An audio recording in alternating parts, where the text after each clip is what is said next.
કલૌ કિરેણ ભાષિત. કીર એટલે પોપટ.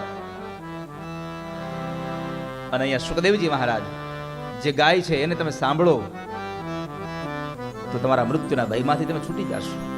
મૃત્યુનો ભય છોડાવે, મૃત્યુમાંથી નહીં છોડાવે. આ વાત યાદ રાખજો વાલા ભક્તો.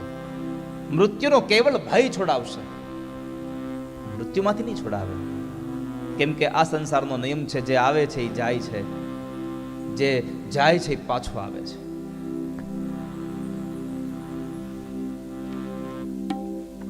પરમાત્મા સૌને મોકલે છે, પરમાત્મા સૌને બોલાવે છે. નિમિત્ત માત્ર આપણે બનીએ છીએ કોઈના કોઈ સાધનથી, બાકી તો પરમાત્મા જ આ સંસારમાં મોકલે છે અને એ જ સંસારમાંથી ફરી પાછા બોલાવી લે.